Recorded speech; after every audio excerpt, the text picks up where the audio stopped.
What's up, everybody? Welcome to a brand new episode of Life's a Garden. If you're new to the program and you haven't done so yet, please subscribe and follow on all platforms, YouTube, Spotify, Apple Podcasts, anywhere you get your podcasts. Leave a comment, share with your friends, become a part of the Life's a Garden community, and we can grow this garden together. Today's positive motivational message is recognize when you are in the good times before the good times are gone. I was walking to work the other day, and a sad but beautiful thought had occurred to me. I was just walking, and I was thinking about some old friends that I haven't seen in a long time, and this group of friends that we all used to hang out together. And we don't anymore. And it was one of those things where I was like, man, that really sucks that's not a thing. That I don't hang out with certain people anymore, because they have families now, or maybe those friendships have just parted ways, and life tends to happen this way. But when you look back, it's sad to think, man, we'll never have that again. And in the other, when you think about it in the other way, I currently still have those moments. I've made new friends. I'm having new experiences with new people, and it's great. But having realized that those times are past with those other people makes you appreciate the times you're having now. I mean, the thought had occurred to me in that moment, wow, one day I'm going to be sitting back thinking, having memories of being in a band. Like, one day, that will no longer be. And that's going to be a sad day. But so long as I know that, I can appreciate it in the moment. I can appreciate the friends that I have now, the family members that I'm spending time with, the experiences that I'm getting to have. One day, I won't get to go to any more football games, and that'll be a sad day for me. But while I'm enjoying them in the moments now, I can have a higher appreciation for that. And so can you.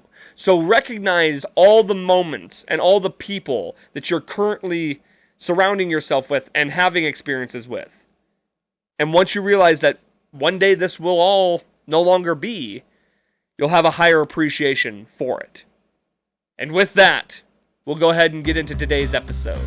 It's episode 258 of Life's a Garden.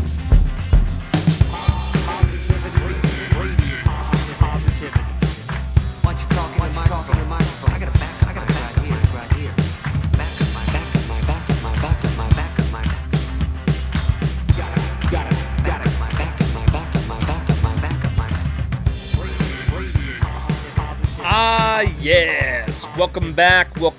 Thank you all so much for joining me here yet again on another solo week episode. I got a lot of guests in the pipeline, and I promise I'm going to get to them eventually.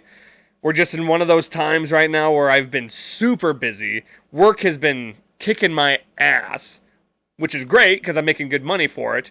But, it's exhausting. Then the weekends come around. Got all kinds of stuff going on. It's just been tough to schedule people at this current moment. So luckily we can still do the solo podcast. I promise all the guests out there that I've told will come on the show, I'm going to get you on. And for anybody who might be getting a little bored of the mundane, consistent solo episodes, hopefully you're not. Hopefully it's still fun and entertaining for you. But I do promise we will be getting some guests in at some point. It's just been a little tough lately. Speaking of busy, next weekend is going to be a busy one too, so you're probably looking at another solo episode next week, most likely. Reminder to everybody, my band Cutthroat will be playing in Clyde Park, Montana, at the Shields Valley Music Festival. Friday night, July 18th, we're going to be playing, I'm not sure exactly who all we're playing alongside, but you can go to our social media pages, our Instagram and our Facebook page, and the whole lineup is on there. Going to be a great time. We're really excited, really looking forward to that. So Friday's just going to be crazy busy. I'm going to have to go to work, try and get off a little early just to get down there. It's a 2-hour drive. And then, showtime. I think we go on at 9 o'clock. For anybody that lives in the Helena area, the Bozeman area, Livingston, come on out. This is probably one of your best chances to come see us. We'd really appreciate it. And hopefully it's going to be a great time, I'm a little nervous. This is the first time the band will be hitting the road. It's exciting and it's a little nerve-wracking at the same time. But, sometimes you got to step out of your comfort zone, right? You can't always just do the easy thing. You can't always do the thing that's comfortable, right? Hence, stepping out of the comfort zone. And this is something we've been talking about for a long time. This is something we've wanted to do is to play outside of Billings. And whether the turnout is great or not quite as what we were hoping, it's still going to be a great experience for us. It's going to be a good learning curve for us when it comes to doing road gigs. But hopefully, there is going to be a lot of people out there and we're all going to have a great time. So come on out. We got a ton more shows to announce here coming up here soon. Probably going to wait till after this show to announce a few of those. But got some really cool shows down the pipeline later on this year. So the band is just rocking and rolling. Like I said, man, that was a thought that never even occurred to me, was that maybe, one day I'll be sitting on my couch or I'll be sitting at home as a 50, 60-year-old man reminiscing about the good old days of playing music and writing music and being in a band and all the fun things that came along with that, and sometimes all the stressful things that came along with that. But that gives you an appreciation for it. It gives you an appreciation for the stressful times, like going on the road or going into the recording studio. Like, those are some tense moments sometimes. Those are some really, you got to grind it out, and it's not always just fun and games and all that shit. Sometimes you got to lock in, and it feels a little bit more serious at times. But doing those things leads to the fun times, right? I mean, don't get me wrong. I have fun playing shows and I have fun recording, but there's a level of tenseness in those moments, and even in those, you can find appreciation, because not everybody gets to do it. And again, one day I won't be doing it. It's not going to be a forever thing, I can imagine. Somewhere down the line, you just get old or you get burned out on things. Life happens. And I want to be able to look back and appreciate those moments and be like, hey, I knew that those were good times in those times. You got to let the good times roll. And once you know the good times while you're living them, you'll at least be able to look back and say, yeah, I appreciated that for everything that it was worth. Just let the good times roll, guys. That's all it's about. Speaking of good times, had a few good times this weekend. Went out to the Brews and Barbecue up at the Metra. This is the third year in a row I've gone up there, at least. I think I've been up there 4 times total. It's always pretty similar every year. We had a good time. Less beer vendors this year than I feel like have been in the past. A lot of the same ones.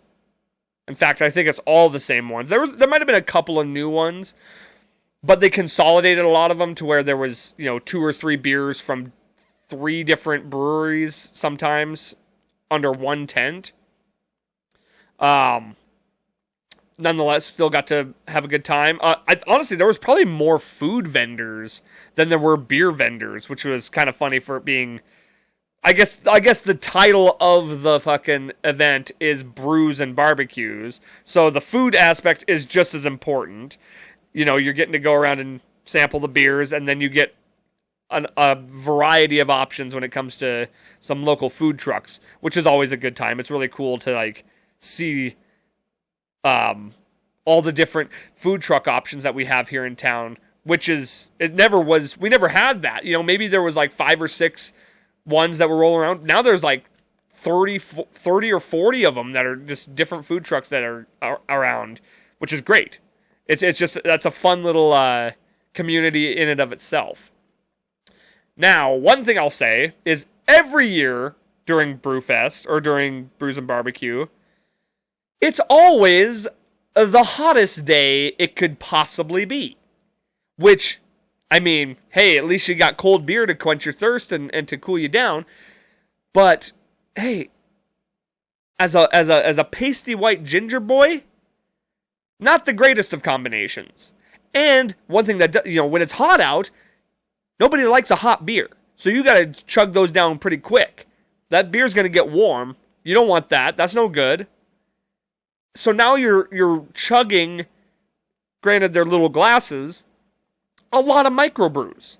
So not only was I a little touched from the sun, your boy caught a sweet buzz real fast.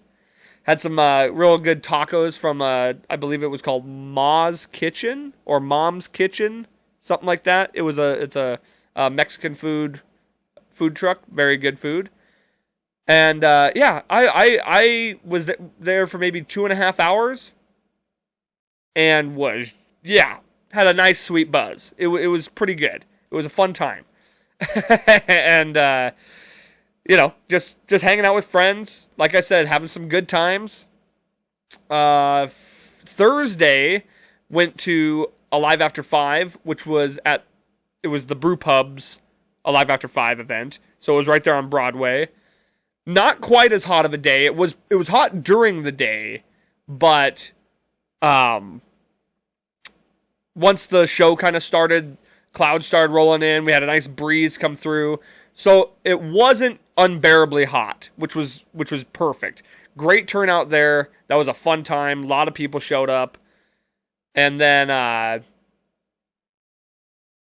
think, God, I've been spending a lot of time outside lately. Like like I said, as a pasty white ginger boy who the sun is the absolute devil to, I have spent more time outside this summer than I think I ever have in the past. I've gone to baseball games, already more Alive After 5 events than I've ever been to. Obviously, we did the outdoor show in Denver. I'm actually not sure if the show we're going to be playing is outdoors or indoors. That'll be, I mean, either way, it'll be fun. But golfing, went out golfing last week. Lots of outdoor activities for your boy. So I'm getting some good vitamin D. I almost said Sunny D. I'm getting some good vitamin D. And it might be the darkest I've ever been, which isn't saying much. So I'm not bragging or nothing, but I don't know. I got some tan lines. Not too bad, huh? First time I think I've ever seen that in my life, honestly. That weren't burn lines. But, yeah, spending some time outside. A few things I have been working on lately is spending a little less. You know, just kind of monitoring my spending a little bit. Trying to gamble less. And I have been gambling less. I think yesterday was the first day I actually did since we went to Denver when I bet on the UFC fights. So, a couple weeks that I haven't gambled. So that's good. Been eating out a lot less. In fact, yesterday at the food truck was the first time I had eaten out all week. I've been eating at home a lot more. Went and got a bunch of groceries. That's been real nice. And honestly, I feel a lot better not eating out for every meal. So, because I was starting to get to the point where my spending habits were becoming a little reckless, where, you know, I don't want to just, once you start going down that road and start like, I used to be so good about budgeting. I used to be so good about keeping track and saving money, And then you get a little bit of extra cash, and you think that you could just spend it like it's going out of style. Not the smartest move, so I put a lot of it in savings. So I've now forced myself to budget, because now I only have a certain amount available to me. And unfortunately, I still have a few more trips coming up, so that'll be interesting. Plus, we are planning on recording a new album eventually. That's not going to be cheap. So the budgeting thing is becoming more important, because I'm going to have to save up for this stuff. I can't just I don't want to just be dipping into my savings. I actually have to save the money I'm earning while working. I can't just be going out night after night and just blowing it in the casino or blowing it at the bar. And I still like to go out. I still like to be social and interact with people and hang out and go out to a Live After Fives or the Brew Fest and things like that. But I figure for the time being, at least if I can cut out food, which is, you're talking 15 to anywhere between 12 to 15 bucks every time you're getting food, sometimes even more. You're cutting that out 4 or 5 times a week. That's almost $100 right there. So that's one step I'm trying to make. Plus, it is a little healthier just to make your own food at home and do it that way. So that's been good.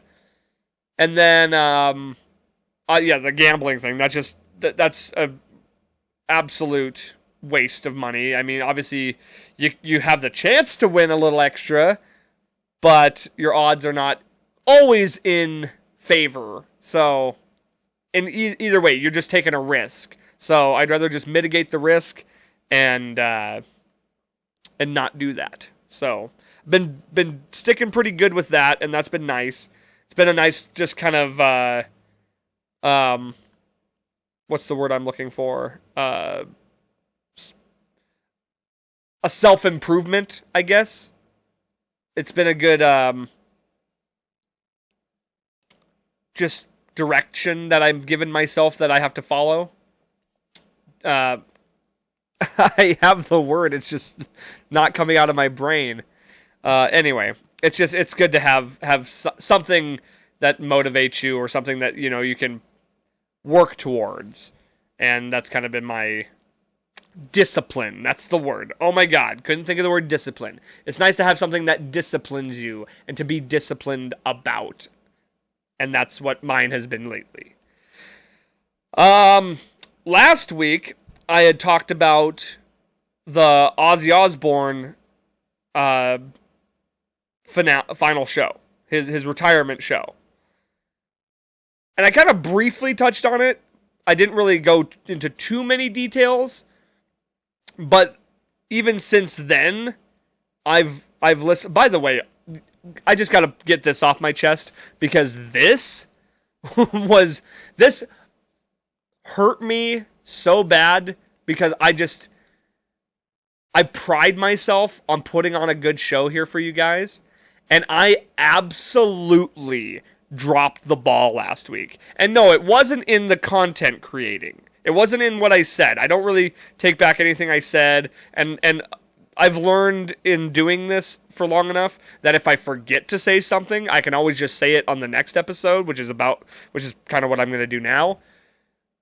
I forgot to change the background logo to the 4th of July episode logo. And I didn't realize it until I went into editing, and it broke my heart, because I had just recorded the full hour-long episode, which wasn't the best, holiday special episode, and I apologize for that. It could have been worse, I can tell you that. But knowing that, I had decorated the set, and yet I still forgot to change the background for the 4th of July episode, I'm still beating myself up over that. That was just a kick in the nuts. Because I'd been thinking about what I wanted to talk about on the episode. It's not like it was something that I just slapped together last minute. It just completely went over my head, and like I said, I've been kicking myself ever since. So if you watch that episode, you'll notice that if you watch one of the previous, like last year's 4th of July episode, you'll see what I'm talking about with the background. And then if you go to this year's, you'll see that it's just the same normal one. Like, I went through all the trouble of editing that other one, and then just never used it. So, next year, there's always next year. But anyway, the Ozzy retirement concert. Since that time, I've gotten to see a lot more videos and things that have come out about that show, which, God, just, the more and more I watch, the better it just is. First thing I want to say is you have got to go listen to Youngblood's cover of Changes. I've probably listened to it 20 times because this kid absolutely nails it. I can honestly tell you I've never even heard of him. He has several albums out. He's been around for a while. He's from the UK. I want to say he's from England. I'm not gonna. I mean, his accent clearly is British, but I'm not sure exactly what subsect of what they all have their little areas, But I'd never heard of him. I think I'm sure I had maybe caught wind of him at some point or the other, but it never stuck. Listened to a couple of his original songs. I mean, talented guy. Very talented. Not necessarily my brand of rock. It kind of has a Coldplay vibe to it. But he presents as very rock star. And he's got a close relationship with Ozzy, both of them being from the UK and whatnot, and being musicians. So it was cool to see some of the interactions between the two of them. And like I said, not really have ever known this guy. To hear him do that version of Changes was spectacular. It blew me away. And definitely opened the door for him. Like, obviously, I can't be the only person that didn't know who he was, and now does. Some other performances, Guns N' Roses. There's been a lot of... I've only seen little snippets. It didn't seem like it was bad. Like, it didn't seem like they performed poorly. But apparently, from the perspective of the stream, it seemed like they were being very, like it was more about them than it was about Black Sabbath and Ozzy. Like, they were being kind of more, self-indulgent in the moment and taking the moment in more for themselves than they were for Ozzy. I don't know that as a fact. These are just things I've heard. I still need to see the whole stream, which I can't wait to actually get to see that. And I will. I heard... So, several different bands. Slayer played a set. Lamb of God played a set. Pantera. Obviously Black Sabbath and Ozzy. I'm sure I'm missing a couple more. But then there was a couple super groups, okay? And I think the Youngblood one was part of a super group where they had different musicians from other bands doing the drums, doing the guitars, singing, whatnot. One of them had Tobias Harris from Ghost, who did a great version of Bark at the Moon. And then David Draymond from Disturbed, who is... Disturbed is one of my all-time favorite bands, did a couple of songs. And the reception to David Draymond was not all that welcoming.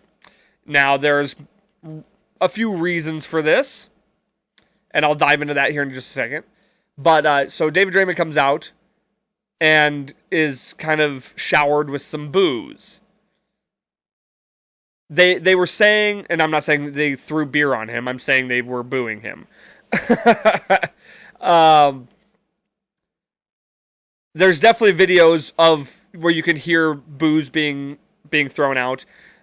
it's being, I've heard like a couple of different reports where people are saying that the boos were very prevalent, and then I'm hearing reports that are saying that, it's not being, it wasn't as big as they're trying to make it sound like it was. I don't know either way. All I know for a fact that there were people booing, and there are a lot of people who have opinions about David Draymond and the things that he stands for. So let me just break it down real quick. And the only reason I really want to even talk about this is because I am such a fan of Disturbed. And I'm not here to defend David Draymond or anything like that. I'm not using this as a spot to, like, come to his defense or to just because I'm a fan. I'm not trying to, like, bring it up because of that. I mean, it was a fairly significant moment during this show that got a lot of traction on the internet. So David Draymond his family is from Israel. He has family that lives in Israel. He is he was raised in a Jewish, like he went to a Jewish school. He is very much involved in the Jewish religion, and he has visited Israel several times. Again, he has family from there. I believe his family immigrated from Israel. I think he's an American citizen. He wasn't born there. He was born here. But again, has very close ties to Israel. Now, obviously, with everything going on with Israel and Palestine, he's got his place, and like he clearly has his stance in this. He's gonna side with Israel. He has family there. He has ties to that. That makes sense to me. I understand that that's where his allegiance would lie. Now you start getting into the nitpickiness of right and wrong and what you believe is right and wrong. If you're, pro-Palestine, pro-Israel, anti-Israel, whatever. That's where things start to riff. I understand people who are against what he stands for. If you're, pro-Palestine, whatever, I get why you would be against his message. You know what I'm saying? But I feel like it's crazy to not be able to understand that that's clearly where he's going to side. It seems pretty obvious. It's not like he's just taking a side like most people are. Most people who have no connections to either of these, sides of the aisle when it comes to this conflict, just pick a side. He actually has skin in the game. So it's whether you agree or disagree, it seems insane to not understand that that's where he would side. You know what I mean? So that I understand with as well. I try and stay, like, I don't really care about his opinions on all this stuff. I care about his musical, my connection to David Draymond is purely musical. I just like the music. I appreciate him as an artist. Whatever he stands for and all that stuff, he's talking about his family. He's talking about his people, when it comes to this stuff. So his perspective on a lot of this is very different than a lot of other people's. You know what I'm saying? And I'm pretty sure he's only ever advocated for peace. He doesn't want to see the death of Palestinians. He wants to see the destruction of Hamas, who is a terrorist organization. I don't think he's, promoting the extinction of Palestine. And likewise, I don't think he wants the promotion of the extinction of his people. So I think anything I've ever seen, he's only ever advocated for peace. Now I do know that there was a video of him signing a missile, which does seem, trust me, optically looks real bad. And I'm not even sure the significance of that or why he did that. That one does seem a little like, when you're looking at it from surface level, looks pretty bad. Like you're a musician and you're autographing or signing a missile. That seems like a little bit of an advocation for war, if you ask me. So do I agree with that side of it? No. It's just one of those things where I understand people who don't like him or don't agree with him. That's fine. I understand that. I also understand why he why he takes the position that he does. It's pretty obvious. So that was another thing I kind of glanced over in the last episode, but I wanted to say all that as well. Also, I kind of forgot and didn't realize that Bill Ward had not played with Black Sabbath for a long time, like 20-some years. So that was another special moment during Black Sabbath's set. Not only was it Ozzy getting to say goodbye, but Bill Ward got to have his, triumphant return and equally as significant goodbye as well. And all of them getting to do it right there in Birmingham. Just too perfect. Can't wait to see the whole thing. Can't wait to watch from start to finish. That's going to be... I kind of broke down a little more of the musical stuff of it last week. But there was a few extra things that that have come up and that I've noticed a lot more in my feed since then. So I felt the need to bring it up. Elsewhere, speaking of, I guess, topics that I've discussed before already, another thing that's kind of getting brought up again, and here we go, we're diving into sports talk now. I just gotta set the record straight, okay? I just have to give you, well, I'm not really setting any record straight because I'm not involved with any of these parties. I'm going to give you my perspective on this, okay? As a Nuggets fan. Everybody, all the tabloids and all the sports media outlets can't seem to shut the fuck up about the fact that Nikola Jokic from the Denver Nuggets didn't sign an extension this year for the Nuggets. Everybody is immediately assuming that means he wants out. He's frustrated with the organization. He wants to move on elsewhere. That's the immediate assumption, okay? Everybody's saying, he's going to LA. He's going to go play with Luka in LA and make all the money. Okay, well, let's break this down real quick. First of all, the guy is eligible to make more money if he signs an extension next year as opposed to this year. So he has incentive to do it next year. The team has made a ton of huge moves this offseason to try and build a better team around Jokic and to give Jokic more of a where he doesn't have to shoulder the whole team and can give him more players to help compete. They've given them depth. They've given them better weapons. He's now got a good backup that can give him some significant time to rest. The team has done the right moves.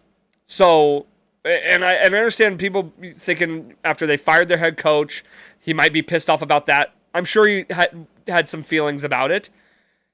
Nonetheless, I don't think any of these things are reasons that he wants to leave. Everybody say, well, he wants a championship. First of all, hey, he got one with this team. And the Nuggets took the Oklahoma City Thunder, who are the current champions, took them to a 7-game series that was by and far the toughest series that team had played in the playoffs, and almost beat them. That's with a team that is less, that was a hurt team. That was a team that had very little bench. And now you look at the team from that to this. We're still competitors. We easily could win a championship. Like, we are a contending team. So what would be the point of him leaving? He's going to go to fucking LA? LA, the team that fucking gets bounced in the playoffs every fucking year? The team that has missed the playoffs in the last, a couple times here in the last few years? They just won a championship. The last championship they won was before Denver's. So how is LA any more of a contender than Denver is right now? You know what I'm saying? They're not. They're not a bigger contender. And anybody who's thinking, well, LA is the place to be. It's the top market. Jokic doesn't give a fuck about that. And guess what? I don't think Luka gives a fuck about that either. I think it's more likely that Luka comes to Denver than Jokic goes to LA. I'm not saying Luka's definitely coming to Denver. I think it's pretty... if I'm putting money on it, which I won't be because I've been cutting back on the gambling... If I was going to put money on it, I would say Luka's most likely going to stay in LA. He's going to get a huge contract extension. He's going to stay in LA, and that'll be that. But I think the likelihood, the odds of Luka jumping ship and coming to Denver and playing is more likely than Jokic going to LA. That's all I'm saying. I think Jokic likes it in Denver. I think he likes the ownership. I think he doesn't really care about those big markets or the giant metropolis cities.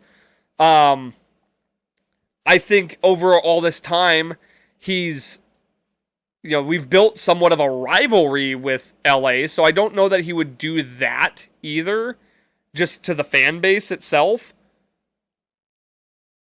And money, he can make just as much money in Denver as he could anywhere else. Like, there's a cap. It's not like LA can offer him more money than Denver can. So, that's just that. And that's pretty much it on that. I just think it's ridiculous that everybody's freaking out that he didn't sign a contract extension, which means he wants out of Denver. No. His manager probably told him, hey, it's smarter, like, you're still getting paid the same amount right now that you're going to next year. That's not going to change. You signing this year to next year won't change what you're currently making. But if you wait one more year, you can actually make a significant higher amount on a contract extension for next year than you would if you signed it this year. Anybody who hears that is going to say, oh, well, yeah, it seems pretty obvious. I'll just sign it next year and make way more money. There's a reason Luka Doncic hasn't signed a contract extension with LA right yet, because his incentive to wait until his current contract is up and then sign a new deal, he'll make, he'd be leaving like $100 million on the table. If all he has to do is wait. If he waits to the end of his contract, he'll be able to make more money than he would if he signed a contract right now. Which, by the way, is another reason I think Luka is more likely to go to Denver, is because he is a free agent after this next season. Jokic is locked into a 3-year contract. So Jokic, no matter what, is staying in Denver for at least 3 more years. So if Luka and Jokic want to play together, hey, there's really only one road to that happening, and that's Luka coming to Denver after this season. And it's not a crazy, unlikely thing to happen. We would have to get rid of Jamal Murray, and you bring Luka in. And that's 2 max contracts right there. I think you can have 2 supermax contracts on a team. I think. But either way, I just think that's a more likely scenario. So all this talk of Jokic wanting out of Denver, all this talk that he's unhappy and that he's going to LA of all fucking places, I think Jokic would retire before he played in LA. I'm being completely honest with you. that's I think the thing that blows my mind the most is the thought that him going to LA gives him a better chance of winning a championship. That is just blatantly untrue. It is the most untrue thing ever. The Lakers haven't been to the Western Conference Finals since they won the championship. That was 5 fucking years ago. You know what I'm saying? Like, they're not contenders. Straight up. If he wanted to go, like, Minnesota would make sense. OKC would make sense. The Rockets, maybe. I guess. They're starting to build something over there. But Denver is...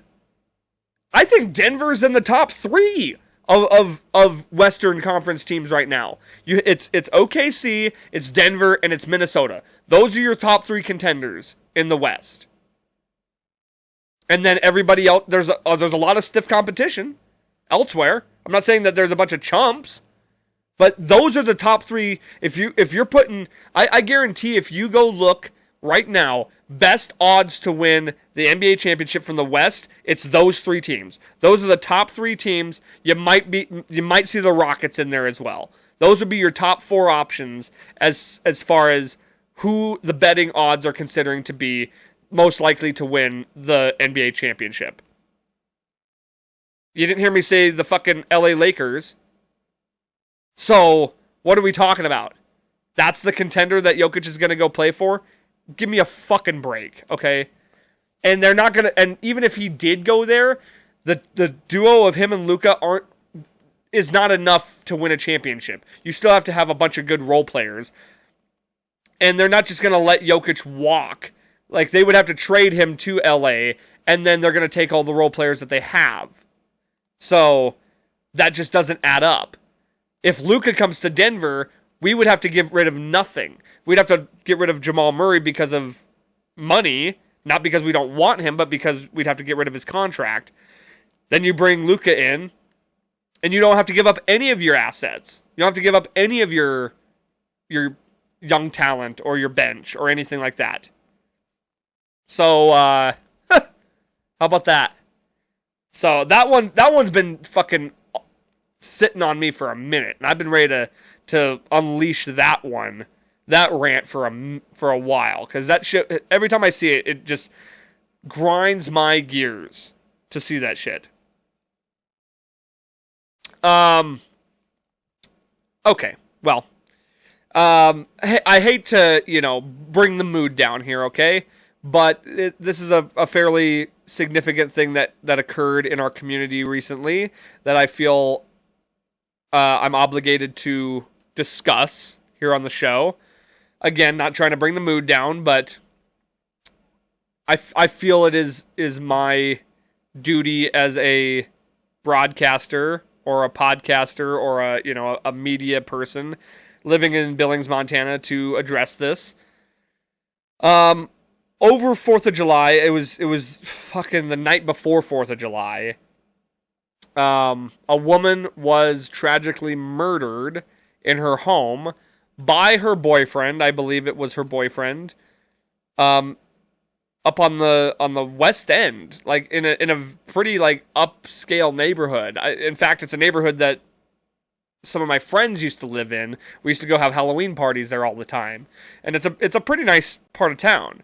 And typically, you don't really see that happen a lot. You're not hearing about murders on the West End a whole lot. So that right there was already surprising to hear. The fact that it was over the 4th of July weekend, that I guess you think about people get intoxicated and things go awry.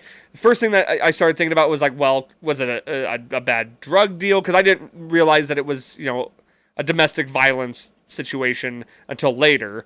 I'm just talking when you first hear it. All it said was like 37-year-old woman found murdered in her home over 4th of July, which is just you start thinking about why would this have happened? Was it a random act? Was it like a home invasion type situation? Again, could it have been like a drug deal gone wrong? So many possibilities, right? Well, unfortunately, it was purely a domestic violence situation where her boyfriend was intoxicated. I obviously they're not going to release all the details of this, but it also seems like it sounds like, this was not. It was not an uncommon occurrence for this guy to abuse this woman, whether that be emotionally or physically, and she found herself in a toxic relationship, and whether that means that she felt like she couldn't get out of this relationship, or she was manipulated by this guy into staying with him, because abuse is just one of those things that it's a mental thing as much as it is a physical thing. Like, you become trapped sometimes where you feel like you have to stay with these people because otherwise they are going to hurt you.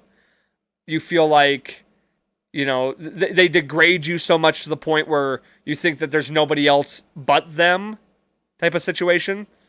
And so, tragically, this, I just want to use this as a public service announcement for anybody out there dealing with domestic violence. If you're in a relationship, or if you have a family member or any situation like that where you feel unsafe, please speak up.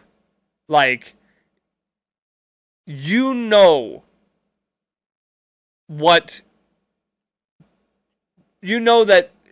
what's right and wrong when it comes to treating people in a good way or a bad way. You know if you're being abused.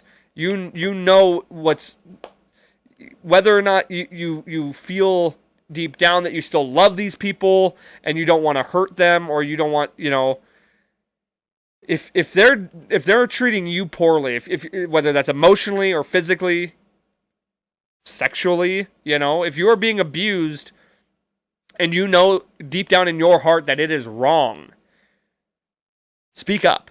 Tell somebody. Talk to somebody. A friend, a family member, a coworker, a stranger, the authorities. It's hard. It's hard to do that. It's hard to and a lot of times people are embarrassed. People are too embarrassed to admit that these things are happening to them. But I'm here to tell you, nobody is going to judge you for being a victim. Nobody will ever judge you. People, people will sympathize. People will understand. People will want to help you. Nobody wants to see other people being harmed like this. And tragically, when you don't speak up,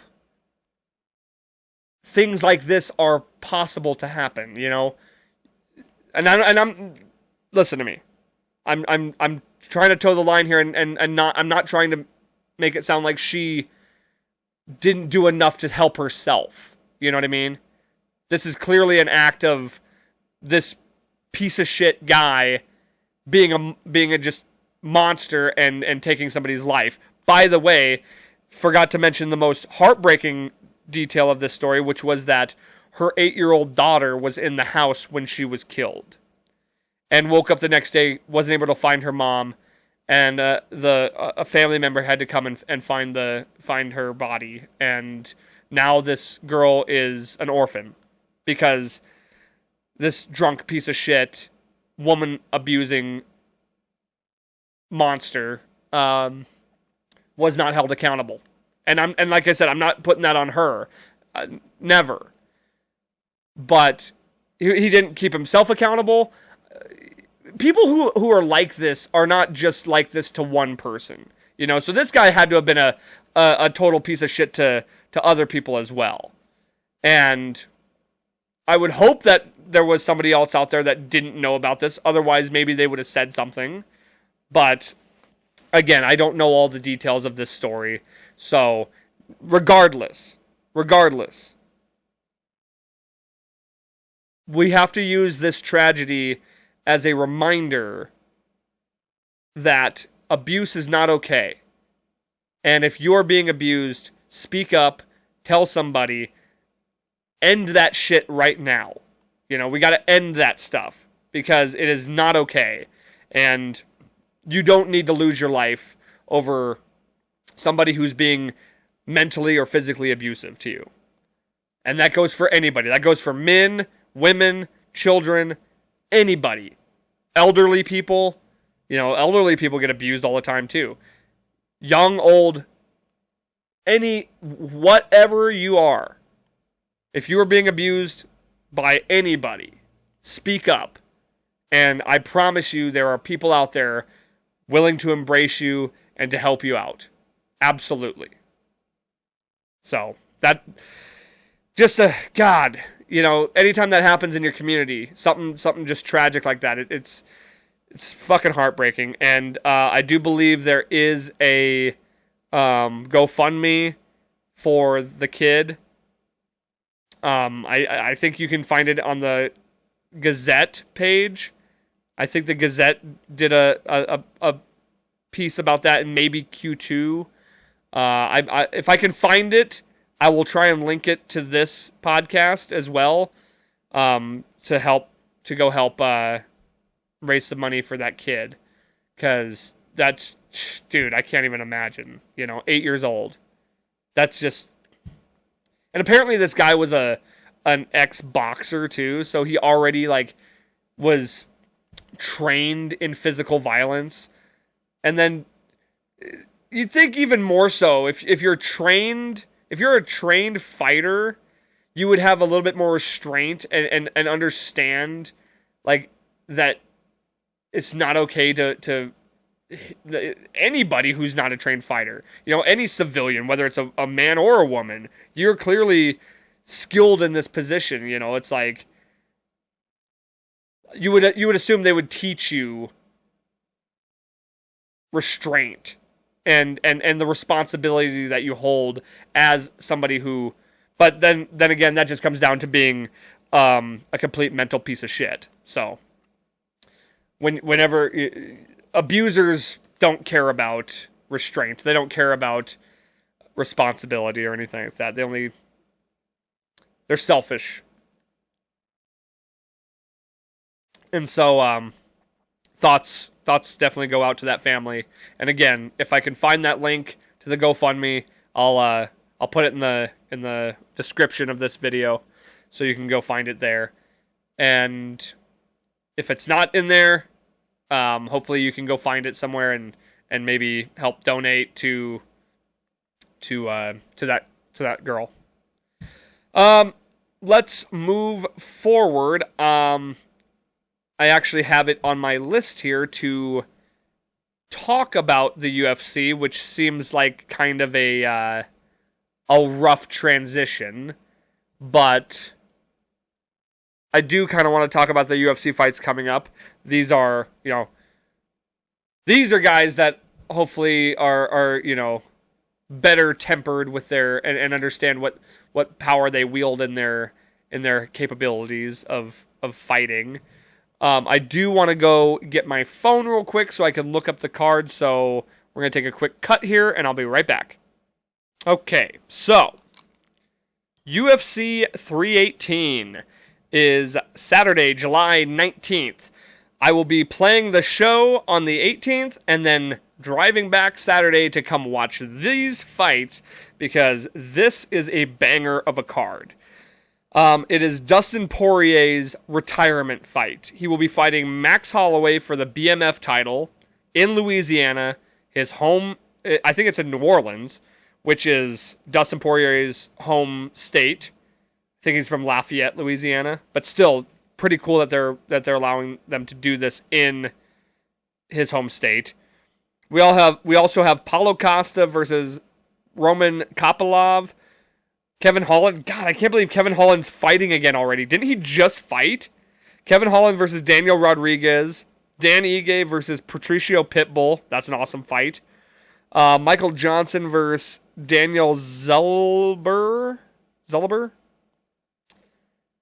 And then we got Marvin Vettori versus Brandon Allen. That's a great fight.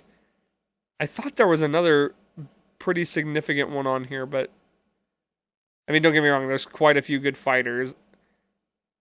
Looks like there was a few that got canceled. That is unfortunate because looks like those were going to be some decent fights. But the main card, we'll discuss the main card here. I did tell myself if I am going to bet, if I am going to gamble, it would only be on sports, since I have been doing pretty good at that lately. And honestly, the more I'm looking at this, I'm not sure that there's anybody that I'm that confident in to bet on. I really don't want to bet on Dustin Poirier and Max Holloway because I love them both so much. And I honestly couldn't tell you how that fight's going to go. And I kind of just want to watch and enjoy that one rather than have stakes in it. So I probably won't bet on that one. I would probably put my money on Paulo Costa. Kopalov's a great fighter. See, Kevin Holland, that's a tough... He's a tough one to bet on because, you know, he's just hit or miss. I don't know. I've won money on him. I've lost money on him. Danny Ige versus Pitbull. Again, a tough one. Pitbull came in, lost his first fight in the UFC. Danny Ige is a hell of a fighter. These might just be ones that I watch and I don't even bet on, which is fine because I'm trying to not gamble. So if there's not any fights on here that I'm willing to put money down on, then maybe I just won't. But nonetheless, those are going to be... I'll give you my predictions, okay? I'm not going to even say that these are what my betting favorites are. I'll give you my predictions. I'll take Danny Ige over Pitbull. I think I'm going to go Daniel Rodriguez over Kevin Holland.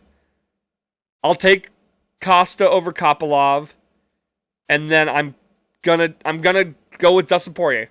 I'll take Dustin Poirier to win it in his home state. That's a tough one because Max Holloway's a beast and he's one of the best boxers.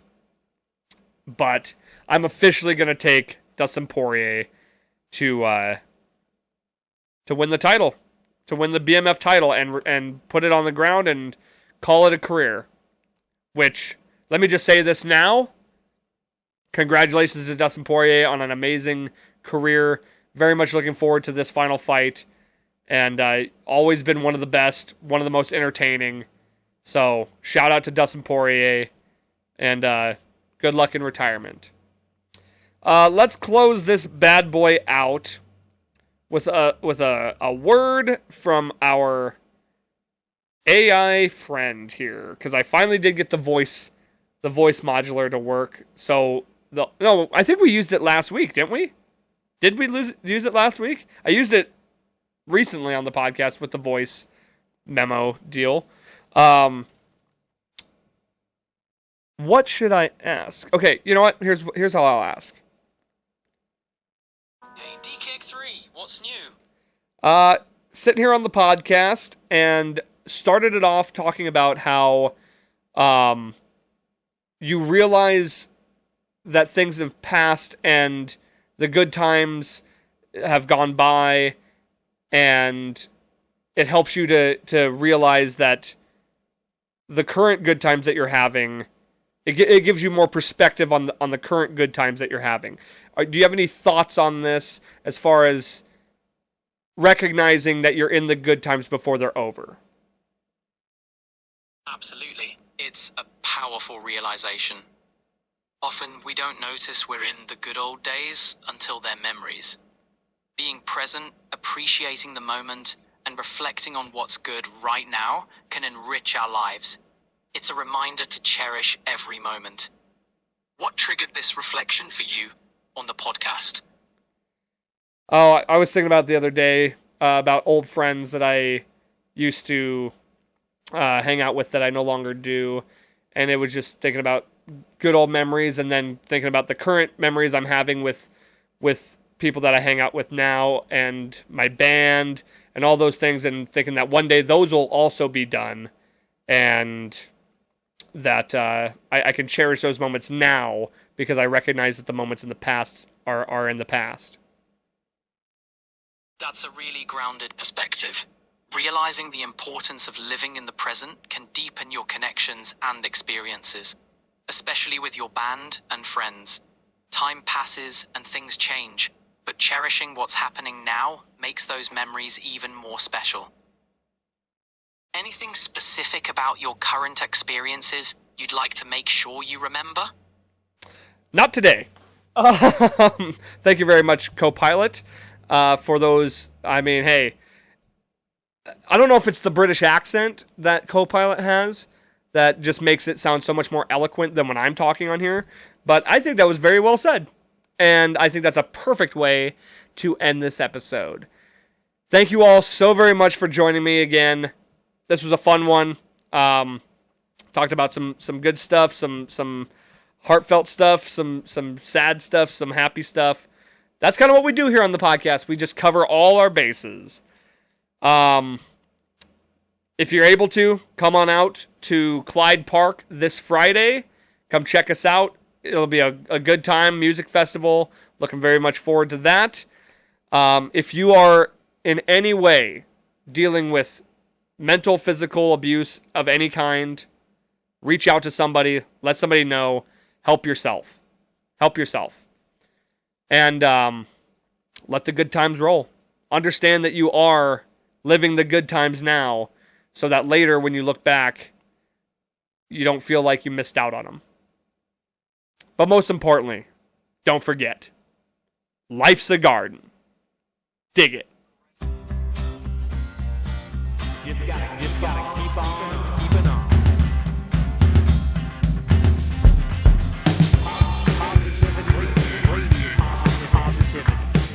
Why don't you talk in the microphone? I got a back right here. Back of my.